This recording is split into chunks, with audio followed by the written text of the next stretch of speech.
Good afternoon students. तो कैसे हैं आप सब? मैं साहिल रावत, आपका इंग्लिश मेंटोर। स्वागत करता हूं स्टूडेंट्स आपका आज की क्लास में। चलते हैं सीधा क्लास की तरफ और लास्ट क्लास में जहां पे हमने छोड़ा था वहीं से आगे कंटिन्यू करते हैं क्वेश्चन आंसर्स को द लॉस्ट स्प्रिंग नामक चैप्टर के।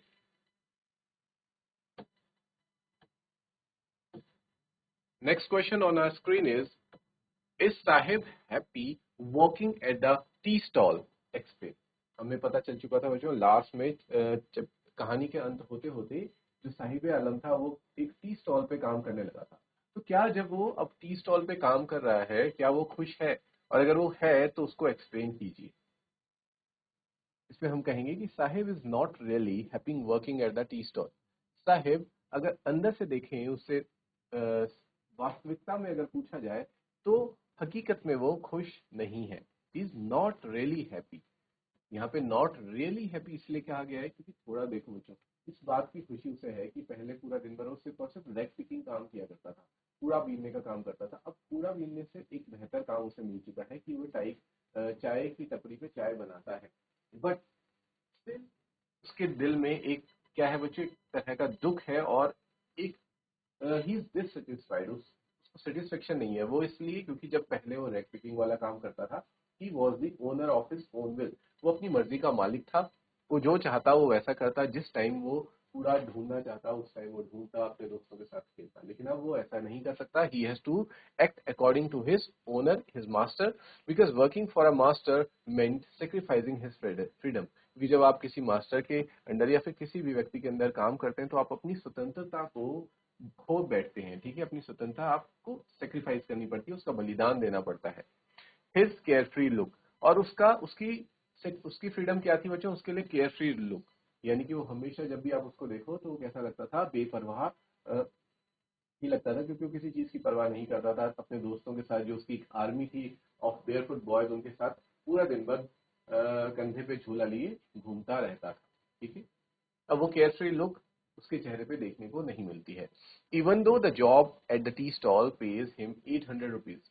जबकि आप हम बात करें अगर पैसों की तो टी स्टॉल पे काम करने के लिए उसे 800 रुपए मिलते हैं, जो कि बहुत एक अच्छा अमाउंट है उसके लिए in comparison with the previous life जो पहले वो कमा रहा था। ठीक है, रैक पिकिंग करने से वो कितने ही पैसे कमा लेता होगा, लेकिन टी स्टॉल पे उसे अच्छे खासे पैसे मिल रहे हैं।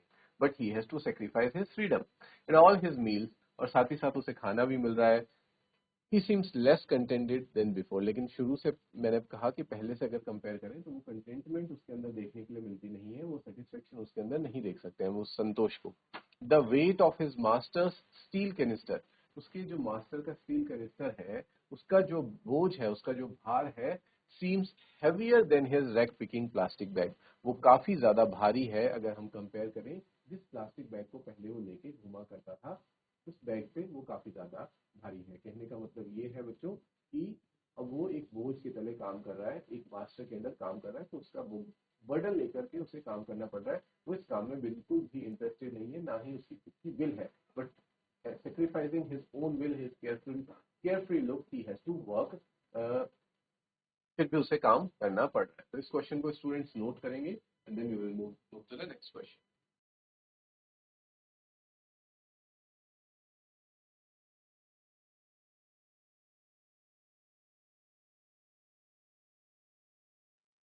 अगला क्वेश्चन देखते हैं स्टूडेंट्स। अब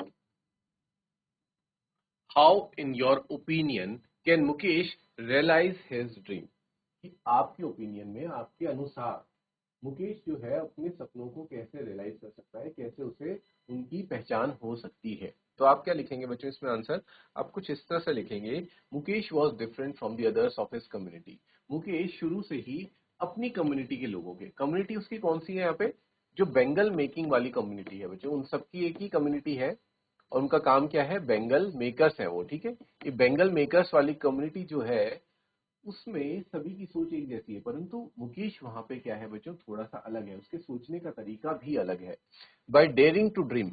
और उसके अंदर क्या वो चीज है जो अलग है? वो है बच्चों उसका हिम्मत करना सपने देखने के लिए। ठीक है, उसके अंदर सपने देखने की हिम्मत है। बाकी लोगों के अंदर सपने देखने की हिम्मत नहीं है कि वो अपना, आप कह सकते हैं एक तरह से जो नियति है उसको स्वीकार कर चुके हैं कि हमने पूरे जीवन भर सिर्फ और सिर्फ बेंगल मेकिंग ही काम करनी है, हम भी यही करेंगे, हमारे आगे वाली जनरेशन भी यही काम करती रहेंगी और यही हमारा क्या है, भाग्य है, ठीक है। तो वो इस चीज को एक्सेप्ट कर चुके हैं, बट जो मुकेश है बच्चों, वो इस चीज को एक्सेप्ट नहीं करता। वो ये मानता है कि मैं ये बदलूंगा और मैं यहाँ से बाहर निकलूंगा और मैं कुछ अलग काम करूंगा, ठीक है। He has already taken the first step towards a big change, और उसने शुरू में, अब यही सबसे पहला स्टेप होता है, ठीक है। आप किसी सपने को, किसी चीज को विजुअलाइज करते हैं, किसी का विजन को, एक दूरगामी दृष्टि आपकी है और आप देख पाते हैं कि मैं किस तरह से बदलाव ला सकता हूँ, वही आपका पहला स्टेप होता है बच्चों, टुवर्ड्स ब्रिंगिंग दैट चेंज, ठीक है। उसके बाद आपको काफी सारे स्टेप्स लेने पड़ते हैं, बट पहला कदम यही होता है। He wants to become a motor mechanic and drive a car. उसका सपना क्या है कि वो बाकियों की तरह बेंगल मेकिंग नहीं करना चाहता, बल्कि मोटर मैकेनिक बनना चाहता है और कार चलाना चाहता है।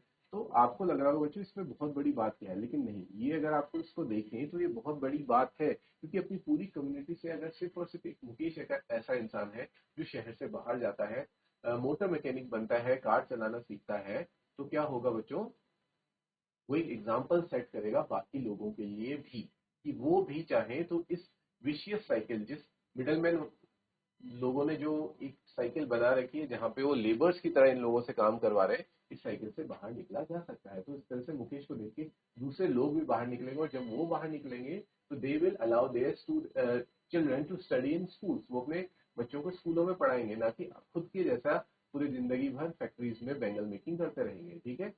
और जब उनके बच्चे स्कूल में जाएंगे तो अगर वो अच्छी पढ़ाई लिखाई करते हैं, अच्छी एजुकेशन लेते हैं, तो वो और बेटर जॉब कर सकेंगे अपने पेरेंट्स के कंपेरिजन में। तो इस तरह से बच्चों ये एक पहला स्टेप है, मुकेश एक पहला स्टेप है। आप कह सकते हैं फिरोजाबाद में जिस बुरी कंडीशंस में ये लोग रह रहे हैं, ये कम्युनिटी रह रही है, बाहर निकलने का सिर्फ और सिर्फ यही एक तरीका है। और मुकेश उस उस रास्ते में पहला कदम चल चुका है। He can realise this dream with determination and hard work. और वो इस ड्रीम को रियलाइज कैसे करेगा, वो कर सकता है बच्चों सिर्फ और सिर्फ डिटर्मिनेशन, यानी कि अगर उसका दृढ़ निश्चय है, वो हार ना माने। ऐसा ना हो कि मुसीबत आने पे वो अपने निश्चय को बदल दे कि नहीं, मैं कोई बात नहीं, यही कर लेता हूँ, बैंगल मेकिंग का काम कर लेता हूँ। ऐसे से काम नहीं चलेगा। He has to be determined, उसे दृढ़ निश्चय रखना पड़ेगा और काफी कड़ी मेहनत करनी पड़ेगी। There might be many obstacles on his way, और उसके रास्ते पे बहुत ऑब्स्टिकल्स आएंगे, ठीक है, ये तो तय है। बट स्ट्रॉन्ग विल पावर, लेकिन अगर उसकी इच्छा शक्ति बहुत मजबूत है, will help him move towards the way to success. तो उसकी इच्छा शक्ति उसे सक्सेस की तरफ डेफिनेटली ले जाएगी।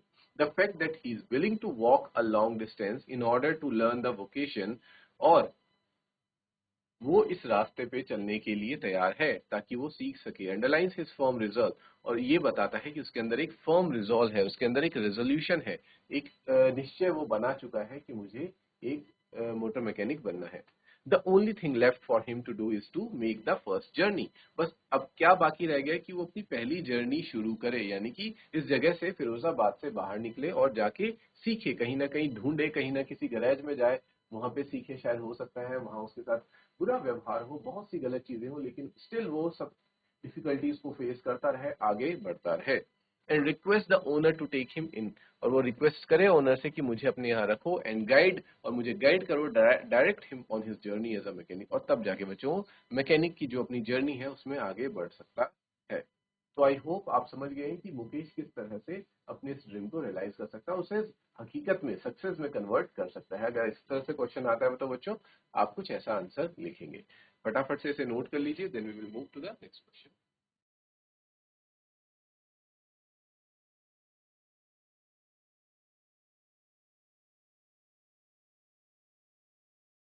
Now let's see the next question students.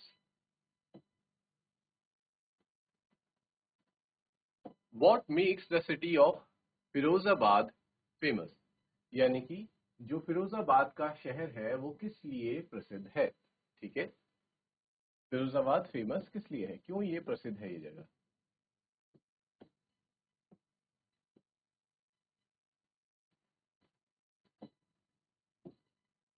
इसका आंसर स्टूडेंट्स आप लिखेंगे, वन लाइन का ये आपका आंसर हो जाता है।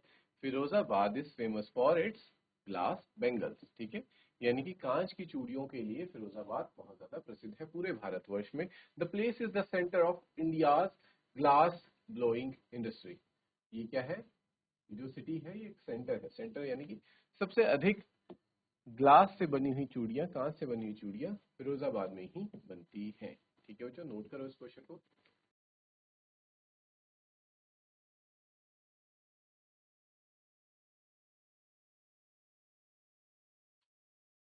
स्टूडेंट्स नेक्स्ट क्वेश्चन देखते हैं।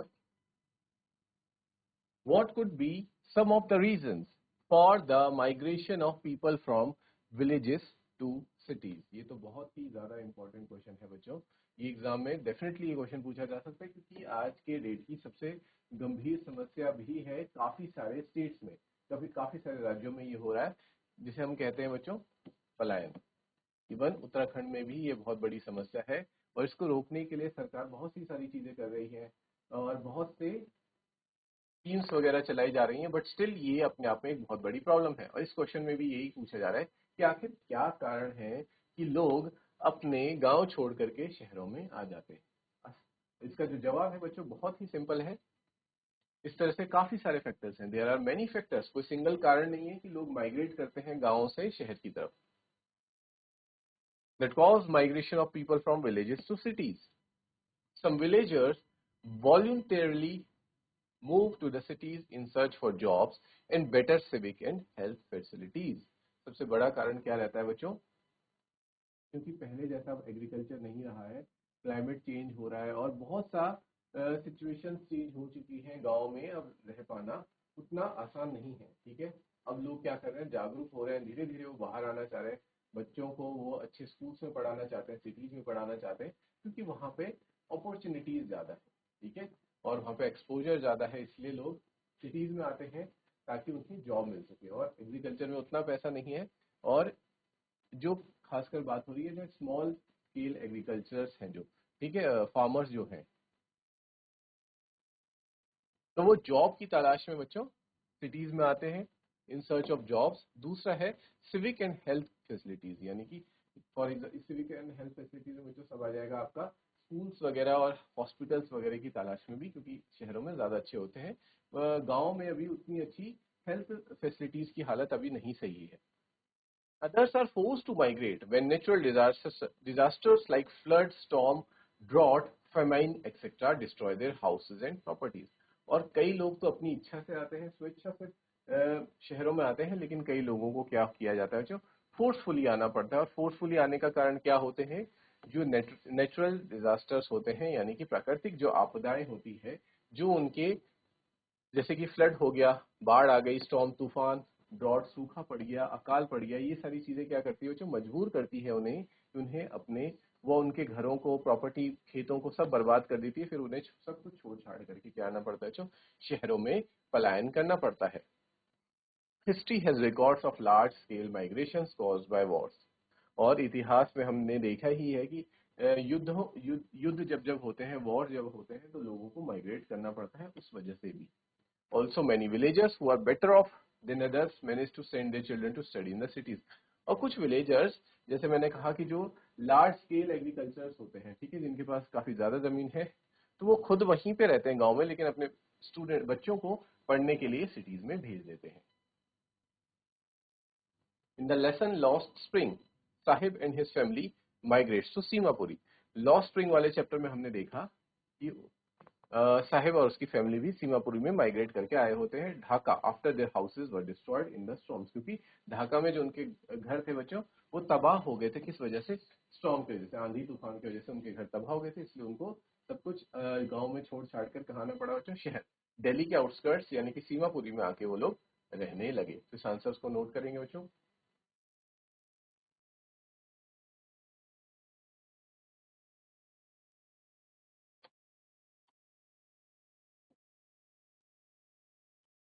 स्टूडेंट्स नेक्स्ट क्वेश्चन देखेंगे अब। Would you agree that promises made to poor children are rarely kept? Why do you think this happens in the incidents narrated in the text? क्या आप इस बात से सहमत हैं कि जो वादे गरीब बच्चों से किए जाते हैं वो अक्सर झूठे होते हैं? और वो आपको बताना है टेक्स्ट के अकॉर्डिंग, अपनी जो आपकी टेक्स्ट बुक है उसके अकॉर्डिंग, उससे मैच करते हुए आपको बताना है। ठीक है, इसका आंसर देना है। सो आप आंसर लिखेंगे बच्चों, yes the promises made to poor children are seldom kept. यानी कि जो वादे गरीब बच्चों से किए जाते हैं वो बहुत ही कम, सेल्डम यानी कि बहुत ही कम निभाए जाते हैं। Often they are not taken seriously और have been made on the pretext of retaining a child's fancy for something. क्योंकि या तो कई बार उन वादों को सीरियसली नहीं लिया जाता, या फिर सिर्फ और सिर्फ वो बच्चों को फुसलाने के लिए वो वादे किए जाते हैं। This keeps the child hoping for a better possibility till he she realises the truth.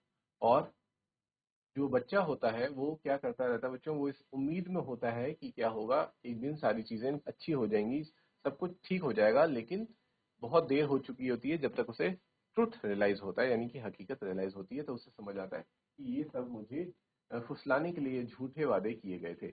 It is difficult for people to shatter the children's dreams. और क्योंकि बच्चों के सपनों को तोड़ पाना क्या होता है, बहुत मुश्किल होता है, इसीलिए लोग क्या कर देते हैं, झूठे वादे कर देते हैं कि हाँ ये चीज हो जाएगी।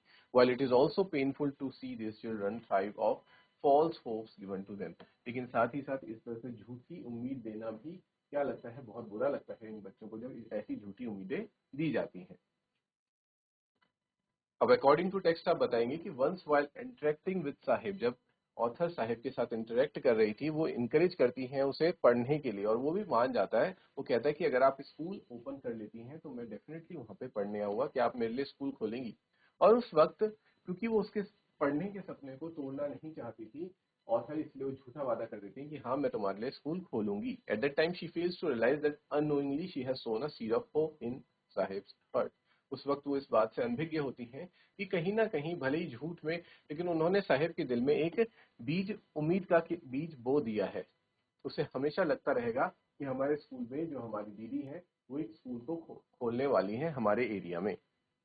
She becomes conscious of her mistake when after a few days sahib approaches her. और उन्हें अपनी इस गलती का रियलाइजेशन कब होता है, जब कुछ दिनों बाद ही साहिब उनके पास आता है और वो कहता है कि आपका स्कूल कितना बन चुका है। Her hollow promise leaves her embarrass. और उन्होंने जो एक झूठा वादा किया था, हॉलो प्रॉमिस उसे कह रहे हैं, वो उन्हें शर्मिंदा कर देता। इस तरह से बच्चों आप इसका आंसर लिखेंगे, फटाफट से इसे नोट डाउन करें।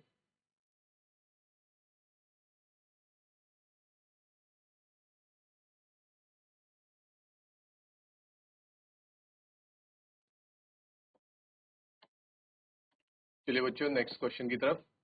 अगला क्वेश्चन कह रहा है mention the hazards of working in the glass bangles industry. सबसे पहले आप ये बताइए कि हजार्ड्स का मतलब क्या होता है। हजार्ड्स होता है बच्चों डेंजर। ठीक है, क्या खतरे हैं एक ग्लास बेंगल इंडस्ट्री में काम करने के, तो हमें उन सभी खतरों के बारे में बताना है जो कि फिरोजाबाद के बच्चे जिन खतरों से सफर कर रहे हैं। The impoverished workers in the glass bangles industry toil in potentially hazardous working conditions while welding। इसमें बताया जा रहा है कि जो impoverished workers यानी कि जो बहुत ही गरीब जो लेबर है, वर्कर्स हैं, जो ग्लास बेंगल्स फैक्ट्री में फिरोजाबाद में काम कर रहे हैं बच्चों, वेल्डिंग करते हैं जब वो ग्लास की, तो बहुत ही हजार्डस डेंजरस कंडीशंस में वो काम करते हैं। The furnaces they work in have extremely high temperature. जिन फर्नेसेस यानी कि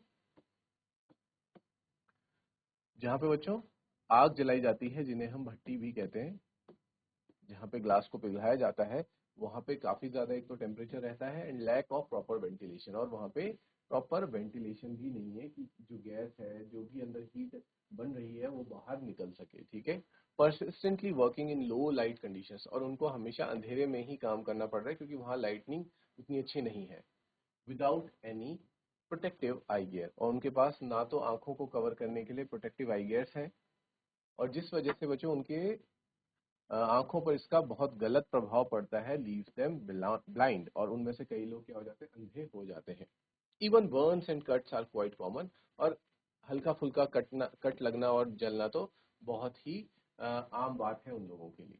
the workers are quite prone to elements such as lung cancer. और क्योंकि इस तरह से धुएं में फर्नेसेस के साथ वो काम कर रहे हैं, और जो ग्लास बेंगल्स को पिघलाते वक्त जो ग्लास के स्मॉल पार्टिकल्स रहते हैं बच्चों, वो क्या होते हैं, वो उनके लंग्स में जाके बैठ जाते हैं, जिस वजह से उन्हें लंग कैंसर से भी सफर करना पड़ता है। इसलिए जो वहाँ की ग्लास बेंगल इंडस्ट्री जो है, वो अपने आप में काफी हजार्डस, एक डेंजरस इंडस्ट्री बन जाती है। ठीक है, इस आंसर को नोट कीजिए।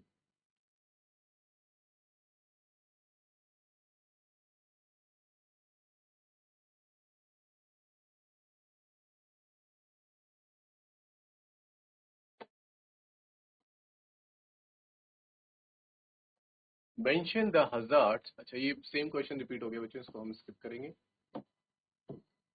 नेक्स्ट क्वेश्चन की तरफ चलते हैं। What forces conspire to keep the workers in the Bengal industry of Firozabad in poverty? यानी कि ऐसी क्या चीजें हैं जो फिरोजाबाद के बेंगल वर्कर्स को क्या कर रही हैं, गरीबी में ही रख रही हैं। ये तो आपने देखा इस चैप्टर में कि जो फिरोजाबाद की जो बेंगल इंडस्ट्री बच्चों वो एक हब है अपने आप में, और वहीं से पूरे देश भर में क्या जा रही हैं, कांच की चूड़ियां जा रही हैं। सब लोग वहां की चूड़ियों को पहन रहे हैं। तो इसके बावजूद भी वहां के लोग गरीब क्यों हैं, क्या ऐसी चीज है जो उन्हें फोर्स कर रही है गरीबी में रहने के लिए? तो इसका आंसर होगा बच्चों the unfavourable social and legal system. जो बिल्कुल भी फेवरेबल नहीं है उन वहाँ के लोगों के लिए, वहाँ का सोशल यानी कि सामाजिक और लीगल यानी कि कानूनी जो ढांचा है, सिस्टम है, वो बिल्कुल गलत है। द डिसेप्टिव मिडलमैन, और जो वहाँ के धोखेबाज मिडलमैन है जो क्या करते हैं बच्चों, इन वर्कर्स से बहुत बुरी कंडीशंस में काम करवा के कम दामों में इनको कम पे करके क्या करते हैं बच्चों, बेंगल्स बनवाते हैं। और उन्हीं बेंगल्स को हम सब जानते हैं कि आगे कितने ज्यादा हाई प्राइसेस में वो बिकती हैं, अच्छा खासा पैसा उससे कमा लेते हैं। And their own set destinies keep the workers in a bangle industry of Firozabad in perpetual poverty. और वो इस चीज को अपनी डेस्टिनी मान चुके हैं, ये सबसे बड़ी गलती है उनकी। ठीक है, उन्हें लगता है कि यही हमारा नसीब है, और इसी वजह से बच्चों वो इस विशियस साइकिल से, इस कह सकते हैं आप, इस ट्रैप से बाहर नहीं निकल पा रहे हैं और इसी पोवर्टी में पिसते चले जा रहे हैं। नेक्स्ट क्वेश्चन देखेंगे, why should child labour be eliminated and how? ये बहुत इंपॉर्टेंट क्वेश्चन है। ठीक है, चाइल्ड लेबर के ऊपर ये क्वेश्चन आया है आपके पास कि जिस तरह से हमने चाइल्ड लेबर के एग्जांपल्स देखे दोनों ही केसेस में। ठीक है, मुकेश वाले केस में भी चाइल्ड लेबर हो रहा है बच्चों फिरोजाबाद में, और साहिब आलम के केस में भी रैक पिकिंग अगर वो कर रहे हैं तो that is also child labour. ठीक है, हाँ इतना हम कह सकते हैं कि साहिब आलम के केस में वो फोर्स्ड नहीं है वो लेबर, क्योंकि वो बच्चे खुद अपनी इच्छा से कर रहे हैं अपने पेरेंट्स को सपोर्ट करने के लिए।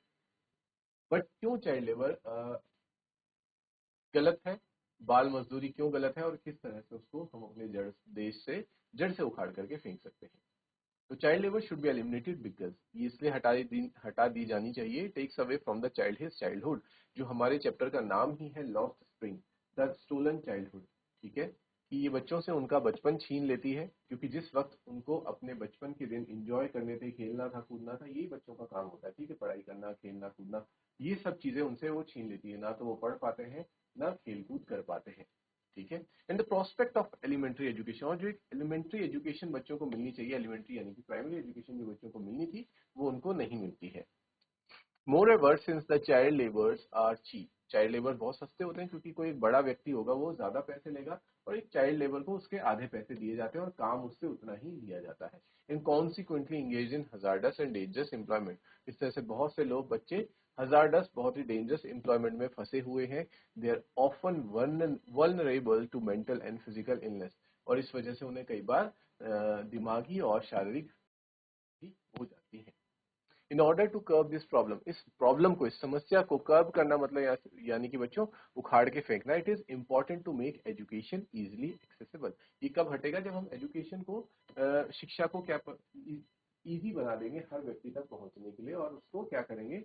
और ऐसे कई सारे स्कीम्स प्रोग्राम्स सरकार द्वारा चलाए भी गए कि शिक्षा अगर आसान हो जाएगी तो बच्चों को बाल मजदूरी नहीं करनी पड़ेगी। Apart from that the parents must be made aware, उनके अभिभावकों को क्या करना पड़ेगा बच्चों, जागरूक करना पड़ेगा कि वो अपने बच्चों को काम पर ना भेजें बल्कि स्कूल भेजें। It is also important to make the public aware, जनता को भी अवेयर करना पड़ेगा कि चाइल्ड लेबर क्या है, क्रिमिनल ऑफेंस है, ताकि ना तो कोई इस ऑफेंस को, इस जुर्म को करे, और अगर अपने सामने होता हुआ देख रहा है तो उसके खिलाफ आवाज उठाए।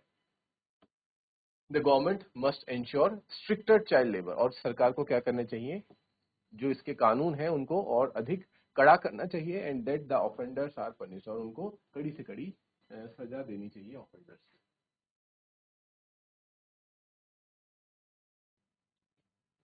विद दिस क्वेश्चन स्टूडेंट्स, हमारा आज की ये क्लास यहीं पे कंक्लूड होती है। We will meet in the next class, till then take care, have a good day and thank you students.